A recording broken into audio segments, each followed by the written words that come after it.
L'esprit humain est comme un verre sale.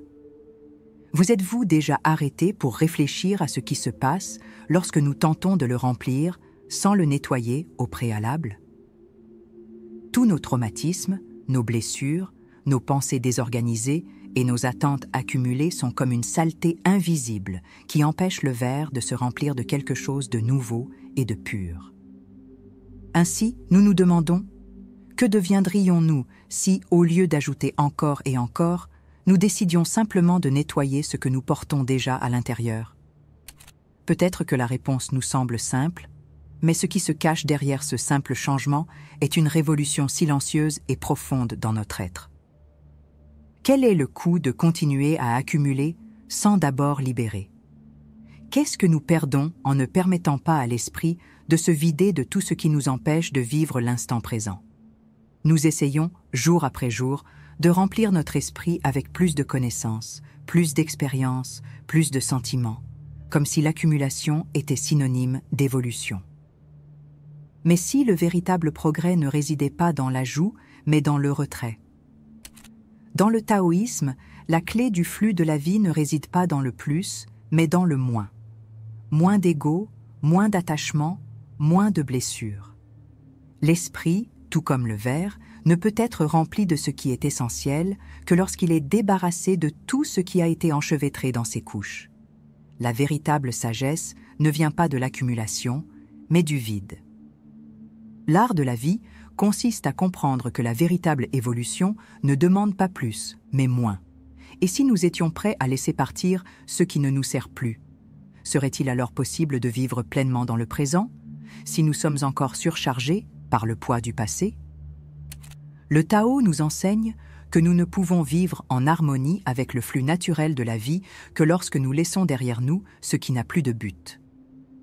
Mais l'attachement au passé, avec ses rancunes et ses traumatismes, empêche notre esprit de se libérer, nous rendant prisonniers d'un cycle sans fin. Quel sera le prix que nous payons pour cet attachement? Que perdons-nous réellement en n'arrivant pas à nous détacher de ce qui est déjà passé, de ce qui n'existe plus? Ne serait-ce pas là le plus grand obstacle à notre véritable liberté? Le taoïste nous invite à revenir à la simplicité, au vide qui précède la création. Mais avant d'atteindre cet espace de pure clarté, nous devons faire le travail intérieur de nettoyer les cicatrices qui nous forment. Cette pratique n'est ni facile ni rapide, mais elle exige du courage. Du courage pour affronter ce qui a été, pour reconnaître ce qui nous a blessés, et pour accepter que le temps, aussi étrange qu'il puisse sembler être un ennemi, est en réalité un allié lorsque nous apprenons à couler avec lui. Le Tao ne demande pas que nous nous perfectionnions, mais que nous nous libérions de l'excès. Le travail ne consiste pas à accumuler, mais à libérer. Et cette libération n'est rien d'autre qu'une réconciliation profonde avec ce que nous sommes, sans les armures du passé. Comment pouvons-nous espérer avancer si nous ne parvenons pas d'abord à nous débarrasser de ce qui nous attache à ce que nous ne sommes plus? Le taoïsme nous enseigne que le plus grand obstacle n'est pas ce qui est devant nous, mais ce que nous portons en nous. Les esprits encombrés de mémoire, de culpabilité et d'attente ne peuvent pas voir ce qui est maintenant devant eux, car ils sont déformés par tout ce qui n'a pas été traité. La clé du futur, par conséquent, n'est ni plus de connaissances, ni plus d'efforts, mais plus de présence, plus d'ouverture.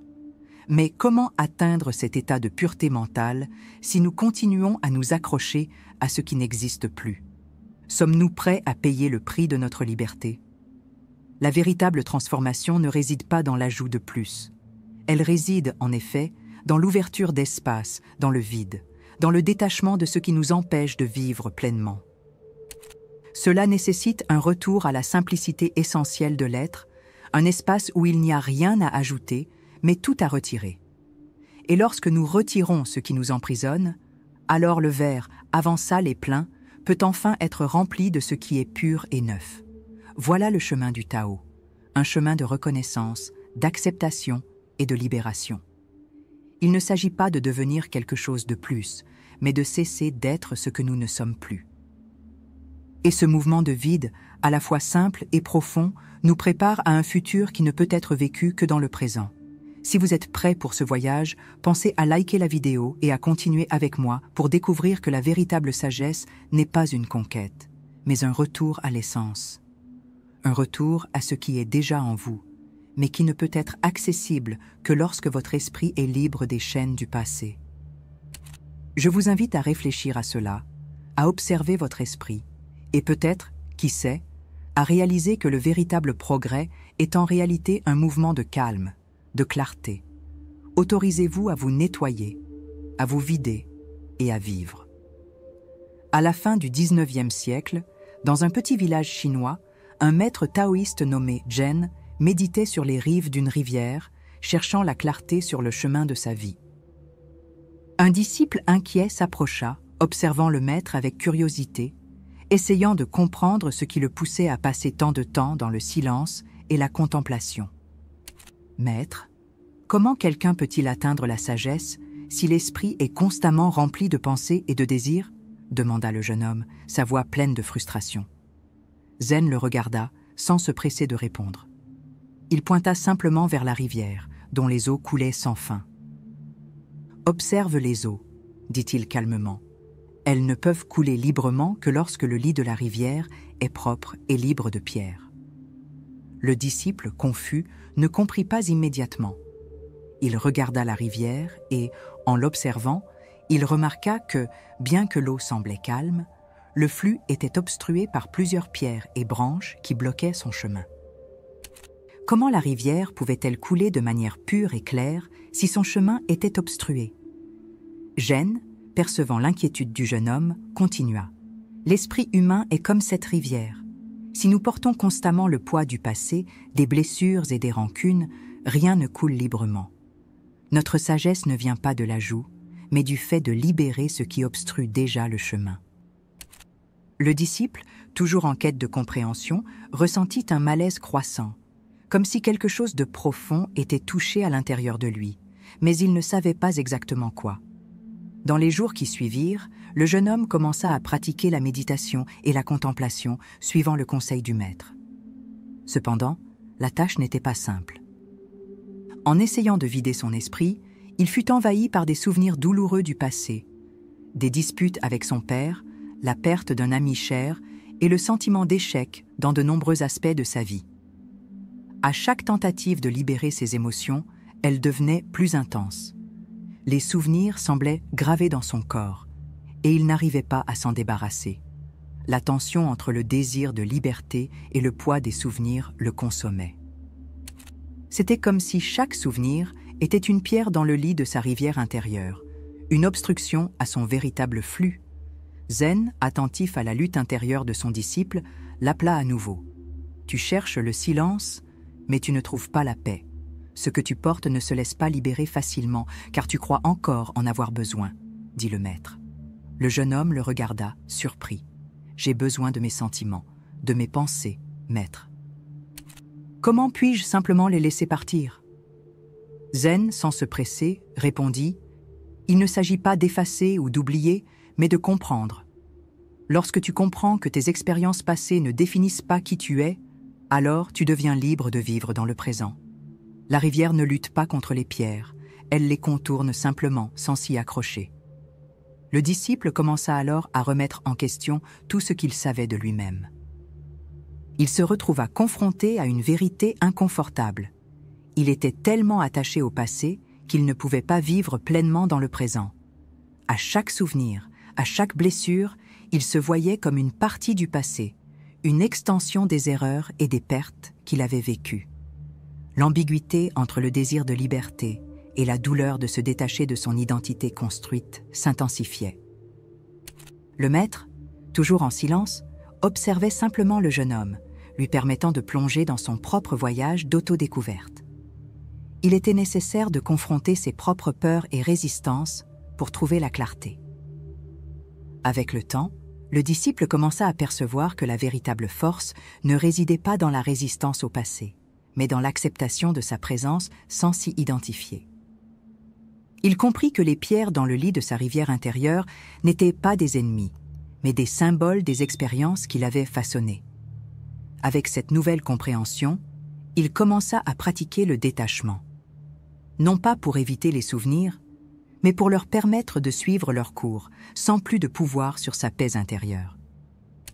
Ainsi, la rivière de son esprit, auparavant obstruée, commença à couler à nouveau, plus libre et plus claire, et le jeune homme ressentit, pour la première fois, une paix profonde. Et vous?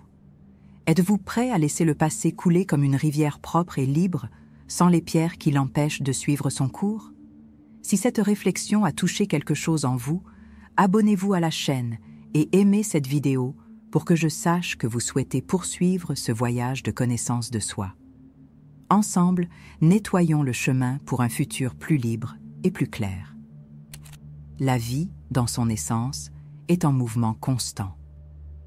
Cependant, nous, êtres humains, nous retrouvons souvent attachés au passé, répétant des schémas et portant en nous des poids émotionnels qui rendent difficile la perception de ce qui compte vraiment. Le taoïsme enseigne que le flux naturel de la vie ne peut être pleinement expérimenté que lorsque nous parvenons à nous aligner avec le présent, en laissant derrière nous ce qui ne nous sert plus. Cet alignement ne se fait pas par la recherche incessante de plus de connaissances ou de plus d'expériences, mais par la pratique du détachement, par la libération consciente de ce qui a déjà été. Lorsque vous libérez les poids du passé, vous ouvrez de l'espace pour la synchronicité, le moment juste, l'écoulement sans effort. C'est la première clé pour comprendre et vivre le Tao, la reconnaissance de ce qui doit être libéré et non de ce qui doit être ajouté. La pratique simple que je propose est une façon d'interrompre le cycle d'accumulation et d'apporter de la conscience à l'ici et maintenant. Choisissez un objet simple. Cela peut être une pierre, une feuille ou même une bougie.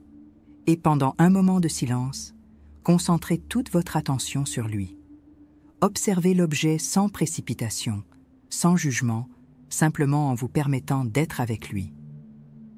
Dans ce rituel, l'objet devient votre ancre symbolique, un point de concentration qui vous permet de laisser de côté le tourbillon des pensées et des émotions.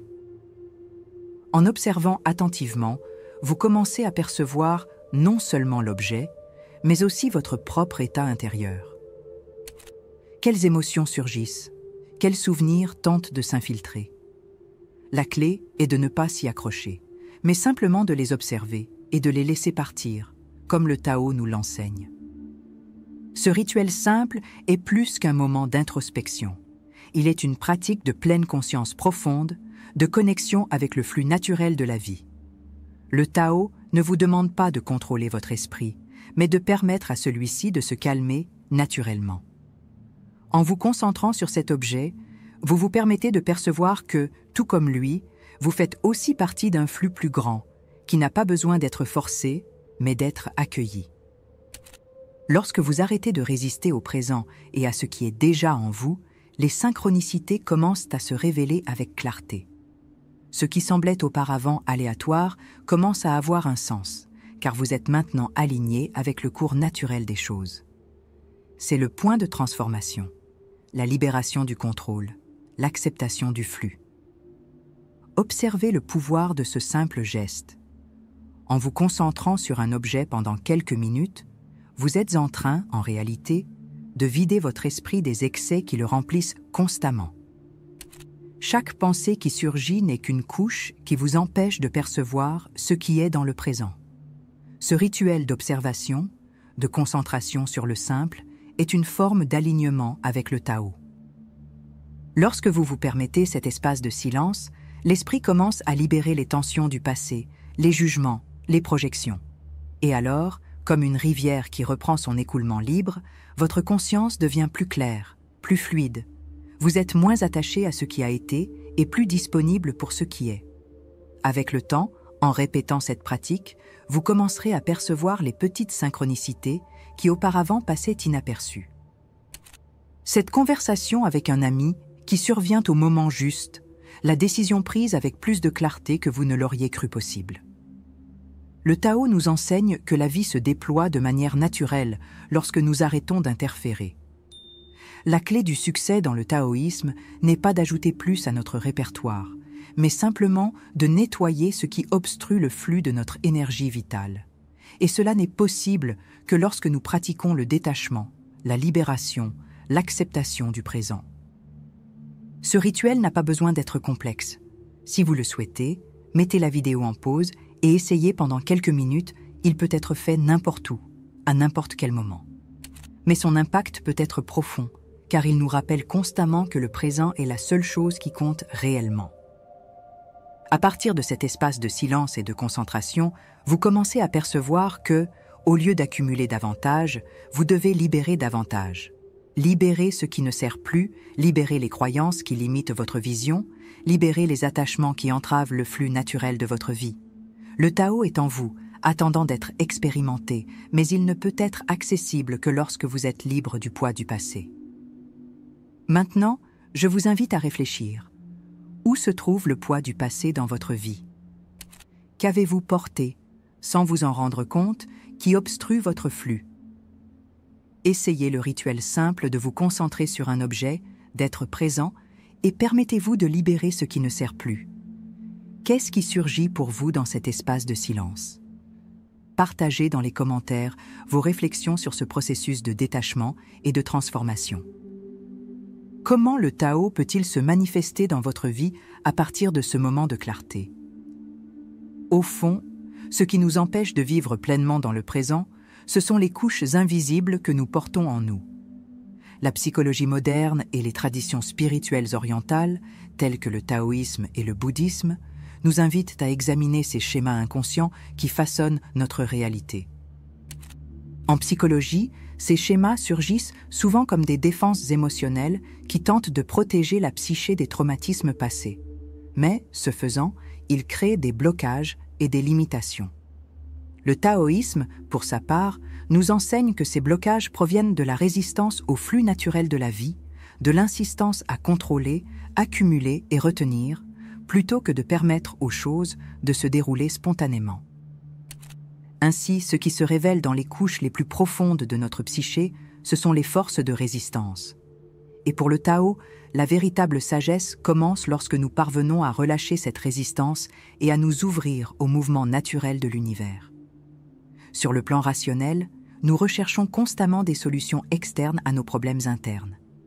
La société nous enseigne que l'accumulation de choses, de réalisations, de connaissances est la clé du succès et du bonheur. Cependant, le Tao nous défie de remettre en question cette vision.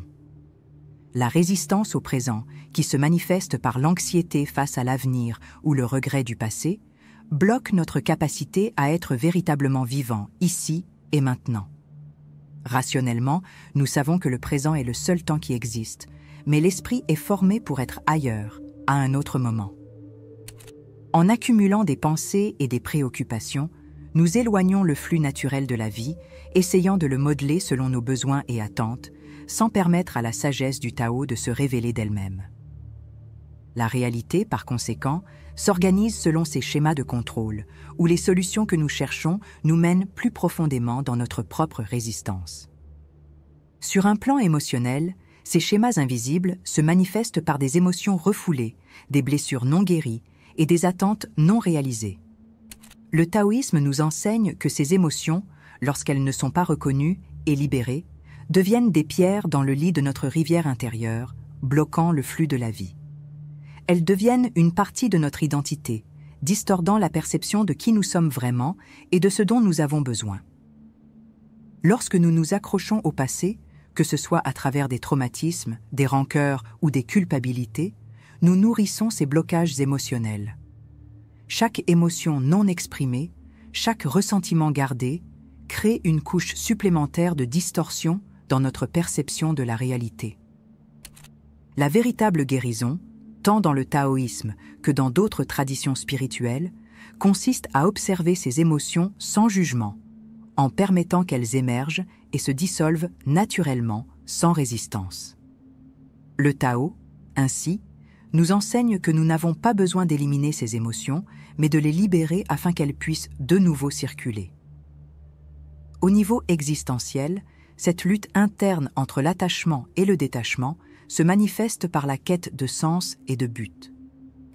Le bouddhisme, par exemple, nous enseigne que la souffrance est causée par l'attachement au désir, à l'identité, au contrôle de la vie. Le taoïsme offre un chemin alternatif, suggérant que le but n'est pas quelque chose à conquérir ou à accumuler, mais quelque chose qui existe déjà en nous, attendant d'être découvert lorsque nous parvenons à nous ouvrir au flux de la vie. La recherche incessante d'une identité, d'un but ou d'un avenir idéalisé nous éloigne en réalité de ce qui est essentiel, la perception du moment présent. Dans le Tao, le but de la vie est simple, vivre en harmonie avec le flux naturel sans les distorsions imposées par les schémas de résistance. La quête de sens, donc, se dissout lorsque l'esprit se calme enfin et que l'être se connecte au Tao. Le taoïsme propose que, en reconnaissant ces couches invisibles, nous puissions atteindre un état d'harmonie avec l'univers. Cette reconnaissance commence par l'acceptation de l'impermanence et de la fluidité de tout ce qui nous entoure.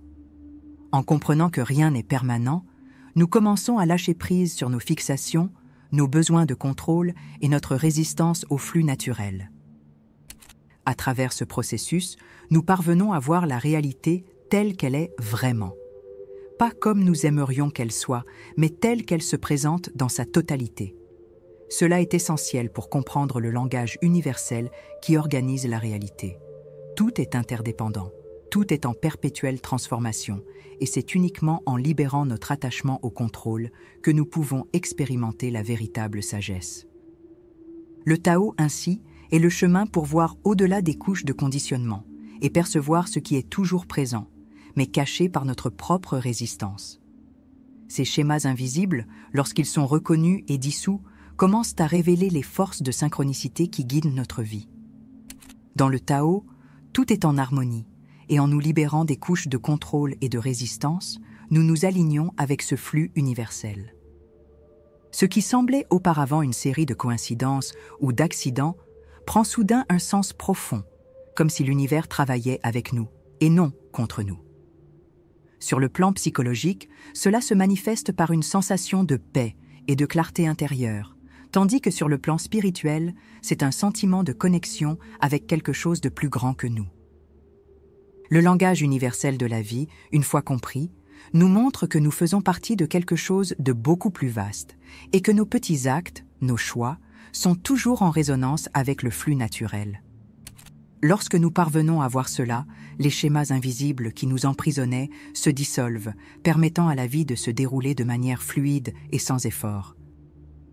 Ainsi, en reconnaissant ces schémas invisibles, nous pouvons faire un pas en arrière et observer notre propre vie avec plus de clarté. Comment pouvez-vous commencer à reconnaître ces schémas dans votre propre parcours? Qu'est-ce que votre résistance au présent essaie de cacher? En observant ces couches de contrôle et d'attachement, vous pouvez commencer à les dissoudre, permettant au flux naturel de la vie de vous guider. Voici l'invitation du Tao.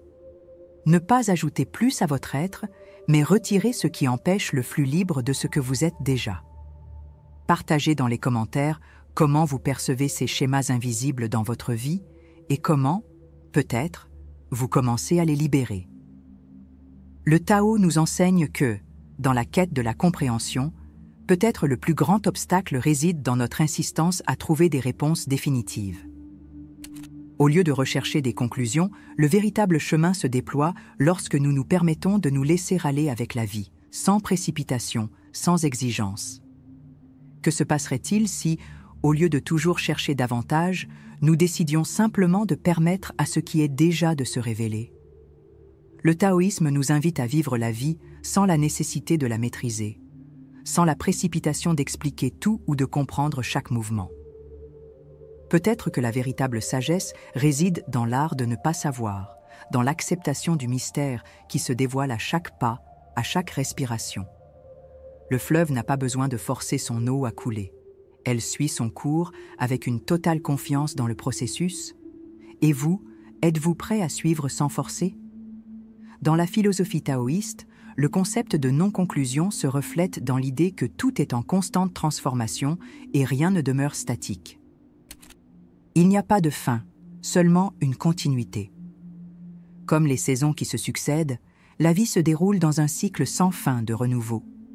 Lorsque nous nous accrochons à des réponses ou à des solutions définitives, nous résistons au flux naturel de l'existence, tentant de fixer quelque chose qui, par nature, est éphémère. Peut-être que la véritable liberté réside dans la prise de conscience que la vie n'a pas besoin d'être expliquée ou complétée, mais vécue. Et pourtant, en ne cherchant pas des conclusions, nous découvrons une vérité plus profonde, la vérité du moment présent, qui est toujours nouveau et inachevé, et qui, dans son imperfection, est parfaitement complet. Le Tao qui peut être dit n'est pas le Tao éternel. Cette célèbre phrase du Tao Te Ching nous rappelle la limitation du langage et de l'esprit humain lorsqu'il tente de capturer l'essence de ce qui est ineffable. Nous sommes invités à abandonner les tentatives de contrôler ou de définir la vie et à apprendre à vivre avec elle telle qu'elle est. Chaque instant, chaque respiration, chaque pensée nous offre une opportunité de nous connecter au flux universel. Mais pouvons-nous réellement cesser de tenter d'emprisonner le Tao dans des mots et de laisser qu'il nous enveloppe dans son silence ? Peut-être que la véritable épiphanie est la compréhension que nous sommes toujours au bon endroit, au bon moment, simplement en étant ce que nous sommes. Le Tao n'est pas quelque chose à conquérir, mais quelque chose à expérimenter dans le silence de l'esprit qui se livre. Sur ce chemin d'introspection, l'idée de ne pas savoir, de ne pas avoir de réponse fixe, est libératrice. Il n'y a pas besoin de précipitation ni de conclusion. En reconnaissant que la vie, dans son essence, ne peut être totalement comprise, nous pouvons enfin nous livrer au flux. La recherche incessante d'une réponse est en elle-même une résistance au processus naturel de transformation. En lâchant nos attentes, nous ouvrons de l'espace pour que la vie se déroule d'elle-même, sans précipitation, sans effort. Le Tao est, dans son essence, ce mouvement silencieux de suivre ce qui est, sans essayer de contrôler, sans forcer ce qui doit venir. Et peut-être qu'au lieu d'une réponse finale, le plus grand enseignement soit la quiétude, l'acceptation. Ainsi, à la fin de cette réflexion, l'invitation est simple. Permettez-vous d'être, sans précipitation pour arriver quelque part, sans le besoin de conclusion définitive. Comme le fleuve, qui suit son cours sans précipitation pour atteindre la mer, vous êtes aussi une partie d'un processus continu de transformation. Êtes-vous prêt à abandonner le contrôle, à accepter le mystère et à vous laisser aller avec la vie telle qu'elle se présente ? Le Tao n'est pas dans des réponses figées, mais dans la flexibilité de chaque instant, dans le silence qui se révèle entre les pensées, dans le vide que remplit le silence. Si nous nous permettons cette contemplation, nous découvrons que nous faisons partie de quelque chose de bien plus grand, qui n'a pas besoin d'être compris, simplement vécu. Laissez cette réflexion se dissoudre en vous, comme le fleuve qui ne nécessite aucun effort pour suivre son cours.